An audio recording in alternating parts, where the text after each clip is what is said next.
Добро дојдовте во Зебра. Пред 23 години хомосексуалноста беше извадена од Меѓународниот регистар на болести на Светската здравствена организација. Од тогаш секој 17 мај е означен и се прославува како ден против хомофобијата, бифобијата, трансфобијата. Во многу земји од Западна Европа, но и делови од Соединетите американски држави, од неодамна е дозволено исклучувањето на истополови бракови. Во голем дел од други држави и натаму останува вербалните и насилните протести против ЛГБТ заедницата. Токму затоа оваа недела ја отвораме темата. Дали представниците на ЛГБТ заедницата во Македонија ги уживаат и може да ги остварат истите права како и секој друг граѓанин на нашата држава. Како и секогаш, во дебатата можете и ве охрабруваме и вие самите да се вклучите преку социјалните мрежи, преку Твитер користејќи го хаштагот #ZebraMK и на нашиот Facebook профил Зебра Дебат. Денешни гости се Владко Поповски Владек, автор на книгата Емоционално секојдневие, и Кочо Андоновски, програмски директор на LGBTI Центарот за поддршка од Македонија. Владко, со тебе да почнеме. Во една ваша колумна велите дека хомосексуалците во Македонија од секогаш ги биле целосно прифатени и интегрирани во општеството. Како гледате на барањата и дискусите за можноста или неможност за тие да си ги остварат и фактички своите права во Македонија? Па не знам за какви права говорат. Еве да речеме право за вработување. Сите знаеме кои се условите за вработување. Никогаш определеноста сексуална не влијала дали некој ќе се вработи или не. Значи сметате дека тие тврдења се неосновани? По овој основ за вработување тоа не држи. Кочо, како гледате вие на тоа? Апсолутно не се слагам со таквите тези. Најнапред со тезата дека од секогаш биле прифатени хомосексуалците или лесбејките и трансродните личности, ако имаме предвид дека до 96-та тоа беше кривично дело во Република Македонија. Во 96-та преку ноќ е декриминализирано заради потребата да станеме членка на Советот на Европа. Значи, никој од тогаш не излезе да каже зошто тоа нешто што е кривично дело е зло во едно општество. Никој не излезе да каже зошто тоа било зло до тогаш и како наеднаш престана да биде зло. Никој не излезе да се извини на сите оние кои трпеле заради таквото кривично гонење. И од тогаш ниту една власт, можеме да кажеме, во Република Македонија досега не презела никакви промотивни мерки за да ги интегрира ЛГБТ и луѓето во општеството. Што се однесува до правата, ние немаме, значи, ние тука зборуваме од правото на живот, на безбедност и ослободување од насилство. Воопшто во кривичниот законник сексуалната ориентација и родовиот идентитет не постојат. Значи постои злосторство од омраза врз основ на национална, религиска и расна основа, меѓутоа не има заштита врз основ на сексуална ориентација доколку се случи злосторство од омраза врз основ на сексуална ориентација и родов идентитет. Исто така, ниту една од law enforcement, што се викаат институциите во државата, значи ниту полицијата, ниту судството нема добиено тренинг како да препознаат ваков вид на злосторства и како после тоа да се справат со тоа. Што апсолутно, значи, ги отврла ваквите оттаму ние немаме никакви податоци. Дали има ваков вид на злосторство од омраза или нема. И не можеме да имаме заради тоа што никој не знае ни како да ги собере тие податоци или да ги подведе. Значи, зборуваме за основно право на живот, право на безбедност и право за ослободеност од насилство. Кога зборуваме тука ние исто така морам да спомнам дека имаме крајно радикална хомофобична кампања која се случува во последните години и која очигледно има последици. Ние претходно никогаш не сме имале хомофобија која била со физичко насилство проследена. Сме било високо хомофобична држава, меѓутоа сме немале физичко насилство како што последнава година ние имаме. Ние имаме напади врз активисти, ЛГБТ центарот уште на отварањето истата ноќ беше искршен, после тоа уште еднаш беше искршен. Ние имаме сега последно со билбордите и постерите кои коалицијата и LGBT United ги поставува, се исто така искинати со застрашувачки говор на омраза, така да јас не можам да видам од каде заклучокот дека LGBT луѓето или специфично ако сакате хомосексуалците биле интегрирани во ова општество и дека уживаат некакви права. Латко, дали ќе може да кажете дека Македонија е хомофобично општество? Не, никако. Сите овие факти што Кочо пред малку ги Што им се случува на нив, тоа му се случува на секој граѓанин во Република. Секој може да биде нападнат и на секој може да му се удари етикета поради која причина е нападнат, најчесто у самоодбрана се го нападнав и било што. Дали кога се разговара за хетеросексуалните врски на насловна страна на дневни вестници се објавуваат фотографии од порно филмови хетеросексуални? Мисле да на вест што беше објавено. На вечер. На вечер ова. Мислам многу често Како се го дефинирате тоа? Како да? Некој сака да продае поголем тираж и си прави реклама на вестникот. Како да го? И објавува фотографија од геј породич зборувајќи за хомосексуалните врски.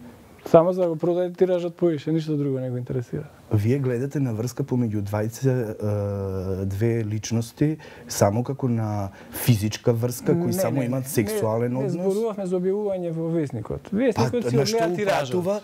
Кога вие а зошто за хетеросексуалците не објавува кога зборува фотографија? Има илјадници вестници што порно хетеросексуален. Илјадници порно медиуми има за хетеросексуални. Значи зборуваме за дневен вестник кој се допира до рацете на деца, се продава во трафики. Се продава од колпортери на раскрсници низ градот. Ние зборуваме за дневен вестник, не зборуваме за порно сајт.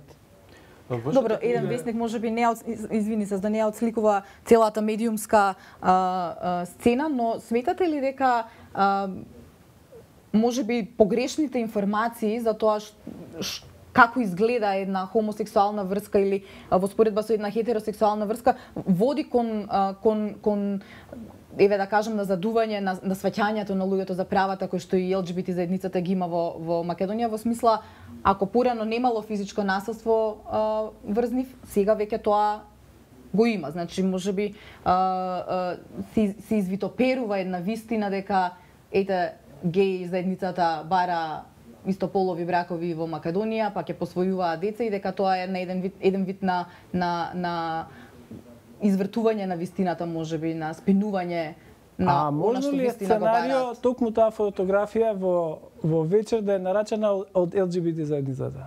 Можно ли е тоа сценарио? Можно ли е, Кочо, да нарачате фотографија за насловна страна во вечер? Па сега еве, не знам, еве вас ќе ве прашам како хетеросексуалци, дали вие би нарачале во дневен вестник кога ќе се зборува за вашите односи со партнери и сето тоа, да бидете представени преку фотографија од хетеропорнич. Кој би го направил тоа, еве, со која умисла? И што би значало? Па еве, Хитлер нели го имаше запалено Рајстагот, да ги обвини комунистите, да им го прави тоа што им го правеше после тоа. Така и вие сега, може би сте нарачале некоја снимка некој да објави, да кажете дека сте загрозени, за да може нешто друго да некако друг ефект да допринесете на некој друго место. Во ред, јас ја разбирам теза дека вие повторно сакате нас да не опишете како некои непријатели. Ние не сме непријатели, ние сме граѓани на оваа држава и ние сакаме да ги уживаме истите права и да имаме истата заштита како и вие. Мислам, значи, не сериозно сега дека ние сме нарачале да објавуваат од геј сајтови, од порничи фотографија, крајно несериозно, не е дебата. Секоја заштита. Без разлика на припадност. Па, а како тогаш го толкувате тоа што не државните институции не го осудија насилството? Например, јас лично бев нападнат на маршот на толеранција. Како го објаснувате тоа? Кочо, некој ако сакал да те нападне, ќе те нападнал на друго место, а не на маршот. Меѓутоа, државните институции се тие кои треба да се борат против тоа насилство и први треба да го осудат насилството. Не може да се ослободам од чувството дека и тоа ви е монтирано, дека Божем некој ве напаѓа. Се само нападнав. Организирано да покажете колку сте загрозени. Мислам дека сте крајно несериозен во оваа дебата. Колкава е ЛГБТ заедницата во Македонија? Имате ли вие податоци за тоа да не се базира на, не знам, сега работи што сме ги слушале, знаете секој десети човек е геј или не знам. Значи дали имате вие број на можеби само декларирани припадници? Не може тоа и никој не може да го знае тој број заради тоа што заради целата атмосфера ЛГБТ заедницата е скриена. Голем дел од неа е скриена. Особено ако зборуваме за бисексуалците, например, се многу скриени, така да тоа никој. Меѓутоа, одреден процент Насекаде во светот се раѓа како хомосексуалци. Значи, не се станува, не се... Одреден процент се раѓал и од секогаш и за секогаш ќе се раѓа како со поинаква сексуална ориентација или друг родов идентитет. Зошто? Затоа што според мене, јас го имам објавено во книгата, хомосексуалноста е резултат само на воспитниот процес. Да појаснам, длабоко несвесен воспитен процес што се случува во семејството. Може би 5% генетски предиспозиции има, но се тоа само генетски предиспозиции. Ако се негува со таков и таков воспитен процес, тогаш ќе се развие тој правец. Па видете, јас сум произлезен од хетеросексуално семејство. Тоа не значи ништо. Значи имаме ние случаи особено на домашно насилство, сега кон транс личност која е во строго патриархално семејство. Не. Значи, вие сакате дека јас сум одлучил да бидам. Несвесна одлука. Длабоко несвесна одлука. Одлучивте да сте хетеросексуалци. Не би може да објаснам, од кога знам за себе, мислам. Па сега јас не истото не би можел да објаснам од како знам за себе. Тоа е несвесна одлука. Не мислите дека е исто? Кога е несвесна одлука, тоа е вон нашето сознание и ние тоа не можеме да го знаеме. И сега кој е вашиот предлог, еве што да правиме со ништо така несвесност на сега во овој случај, воопшто не е ни битно како настанува. Важно е дека постои, важно е дека постоело од секогаш и што да и си живеело меѓу нас од секогаш и јас не сум чул некој да биде осуден за тоа. Вашата книга е на тема на психологија и ние често тука неколку пати го спомнавме зборот страв. Тој иде двонасочно и од страна на ЛГБТ заедницата кон другиот дел, условно кажа, на општеството и од другиот дел општеството кон ЛГБТ заедницата. Зошто е тој страв, еве, ако самиот велите дека постои, од кога да постои? Зашто постои толку страв од овие две меѓусебни? Културолошкото милје. Нашето, македонското или општото, у свет. Културолошкото милје, мислам сега ќе отидеме малце предалеку. Кога се појавува црквата и религијата, тие одигруваат многу важна улога да се забрани инцестот, ментално се забрани. Но идат до тамо да дури кај жената го забранили уживањето во сексот. Што ден денеска ја чувствувам проблеми со жени во Скопје. Меѓу другото, црквата, веројатно тогаш и тогаш, го забранила и тоа и тоа.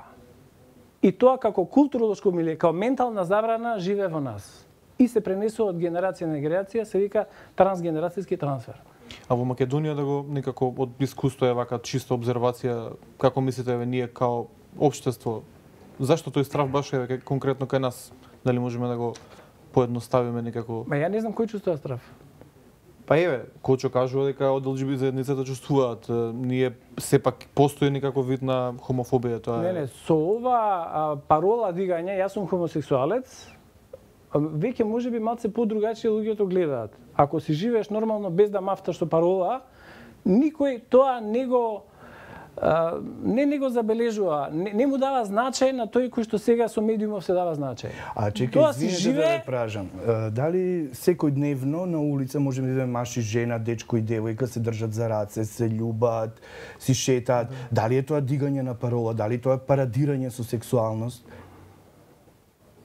Тоа е спонтано однесување, не знам како ти кажам. А ние не смееме спонтано да се однесуваме, не дигаме пароли, ние сме хетеросексуалци. Но како ќе реагира јавноста на хомосексуален пар кој што исто така ја споделува и ја манифестира својата љубов како и хетеросексуален? Како на секој културолошки шок. И јас кој ќе отидам од друга култура, и јас сум шокиран. Првите неколку дена не знам за себе. Ако ќе слушнам дека во некои култури се уште постои обрежување на женски деца и дека тоа не е казниво за нанесување телесни повреди, па тоа не знам што е више. Не, добро, тоа е сосема поинаку, значи не, културолошки шок, кај нив мајката го обрежа, ја обрежува таткото, ќерката. И никој не одговара за тоа. Сега ние зборуваме за тоа, вие викате дека ние парадираме со нашата сексуалност, дека сме екзибиционисти. Јас ви кажувам дека вие хетеросексуалците не да парадирате, Сега да излеземе јас и вие доле на улица, па сите што ќе поминат ќе бидат парови кои парадираат со сексуалност увелико. Се држат за раце, се љубат, се гушкаат. Тоа не е парадирање, тоа е момент на романтичност, на чувства, искажување на чувства. Меѓутоа ние не смееме тоа, а вие смеете тоа. Не смеете бе, куче кој ќе не смеете. А вие викате дека тоа е парадирање. Ама каква парола? Апропо во овој контекст, кочо пред малку имаше едно прашање, ми избега некаде на таймлајнот овдека на Твитер, зошто имаше потреба од истакнување на билборди? Што сакаше ЛГБТ заедницата да постигне со Има една билбордите? премиса во борбата за остварување на еднаквост и остварување на човековите права на сите луѓе на земјината топка, има една премиса која вика: ако си видлив, постоиш. Ако постоиш, имаш права. Ако не си видлив, не постоиш. Ако не постоиш, немаш права. ЛГБТ заедницата е крајно невидлива во Македонија. свртување на вниманието За да може да ги побара своите права, она мора да покаже дека постои тука, дека е тука, дека има фелери во системот и дека мора да укаже на тие фелери за да се поправат, за да можат еднакво да го живеат својот живот. И да разјасниме, ЛГБТ заедницата во Македонија нема побарано легализација на истополови бракови, од она што јас сметам дека најмногу се плашат луѓето кога ќе се спомне права на хомосексуалната заедница и немаат барање за истополови бракови да посвојуваат деца, од кои што чинам дека се подига целата јавност. Значи, тој е спинот, тоа е хомофобичната кампања која, за жал, започна од државните институции, односно од министер кој е задолжен за спроведување на антидискриминационите политики, ничим изазван да зборува за геј бракови. Тоа не е во вашата агенда за Македонија. Значи, прво, тоа е легитимација на хомофобичен говор, охрабрување на хомофобите да искажуваат својата омраза, од представник на Министерство на државна институција, министер кој треба да биде министер на сите граѓани, заради тоа што кога он зборува како министер на сите граѓани, а не како партиски член. Значи, не е тој министер за да спроведува партиска програма, туку државна политика. Друго, тоа спинување е сосема погрешно, заради тоа што не само што не е на нашата агенда. Јас намерно, кога почнав на почеток да зборувам, ако се сеќавате за правата, почнав од правото на живот. Значи, ние сме се уште во праисторијата. Ние сме во пештера се уште. Ние зборуваме за право на живот. Ние зборуваме за право на безбедност. Ние зборуваме за ненасилство. Значи, до тие генерации права ние да стигнеме, чекайте луѓе, ние прво да преживееме. Кој не преживеал да куча, не те разбирам. Стварно не можам да перцепирам. Молим те пред очи ми што е тоа што јас не гледам. Кај сте загрозени на кое поле? Вработување? Не сте загрозени. Вака, еве сега. Значи јас заради тоа што ги барам моите права, јас сум активист за човекови права на ЛГБТ луѓето, така? Јас заради тоа, значи еве сега прво, јас бев нападнат. Значи лично физички бев нападнат при одржување на протест што е моje право. Тоа е право јас да имам да искажам протест за било која тема. Знаеш ли колку луѓе се напаѓаат? Вие вашата партнерка пошто сте хетеросексуалец, нели? Доколку не е вработена, може да го користи вашето здравствено осигурување. Може да ја наследи вашата пензија. С краја да е, доколку сте на интензивна нега, може како член на фамилија да ве посети и да ви помогне во тој момент. Мојот партнер не може тоа. Ниту може моето здравствено да го користи, ниту може мојата пензија да ја наследи, ниту с краја да е нешто да ми се случи, затоа што не е член, значи ова јас го кажувам од случај ние што сме го имале, не може да дојде на интензивна нега и да ме посети заради тоа што таму ги пуштаат само членовите на семејствата. Ова е различно постапување на државата спрема вас и спрема мене, само заради нашата сексуална ориентација. Сега се разбира нас. Ова многу го сватив дека го немате. Благодарам. Ама не мислам дека е некој голем хендикеп, мислам толку неправди има на овој свет, ова не е ништо. Македонија Па откажете, видете, јас и вие плаќаме исто здравствено осигурување. Да. Ние плаќаме исто пензиско осигурување. Ние не ги добиваме истите сервиси од државата на која и плаќаме иста сума на пари. Не разбирате? Да ти дое некој посета, значи, ама сервисот си го добиваш, Не го добивам. да. Значи не може да ја наследи мојата пензија. Не може да го користи моето здравствено осигурување. Не може да ме А зашто сте вие партнери ако не можете кога во најлошите моменти на интензивна нега е некој, значи ова е реален случај со две лесбијки аз кои го зборувам со интензивна нега. Да, сватив. Ако вие тогаш на вашиот партнер не можете да му се најдете, зашто сте вие партнери? Значи добро. For the good times and laughing? Овдека сте дискриминирани, признав. Да. Во ред Македонија е кандидат земја за Европска унија, каде што овие права се на повисоко ниво од кај нас.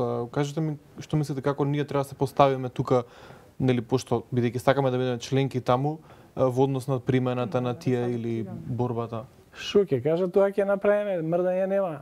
Бенчмарк само ќе ни речат, а оние бенчмаркови што не се јавни и тие ќе исполнија. Тука јас Значи под притисок можеме да се адаптираме, така? Значи ако ни рече Европска унија дека се во ред, значи како бенчмарк прифаќање на хомосексуалните бракови, тогаш тоа ќе биде во ред и во нашето општество? Па нема избор. Ако сакаме во Европа, ќе се придржуваме по тие правила. Како заедницата налага, така и ние ќе се однесуваме. Колку билборди во ЕУ. Оно што мислам дека ние погрешно правиме е што тоа цела таа реформа и тоа прилагодување го правиме заради ЕУ, а не заради нашите граѓани. Ако не сваќаме дека тоа треба да го олесни, да го подобри животот на нашите граѓани, тогаш џабе го правиме, нема да се имплементира. А друго, ние можеме во секој момент да кажеме дека ние не сакаме во ЕУ, не ни одговараат тие вредности и да се свртиме на друга страна. Тоа е наше право и ние како држава можеме да го кажеме. Меѓутоа ние друго правиме. Ние викаме дека сакаме во ЕУ, ама не сакаме да станеме ЕУ. Малку е шизофрена ситуацијата. Добро. Владко Кочов, ви благодарам за гостувањето во овој прв дел на Зебра на оваа тема. Се разбира, ние продолжуваме темата и во петок. Ги поканувам нашите гледачи да се вклучат во дискусијата, да бидат активни, да го кажат своето мислење на нашите Twitter, Facebook профили или на нашиот YouTube канал. Јас сакам да ви се заблагодарам само што ја отворивте темата и што возможивте да ги кажеме нашите аргументи. Ние сме отворени за сите актуелни теми. Благодарам за гостувањето. Ја и благодарам исто.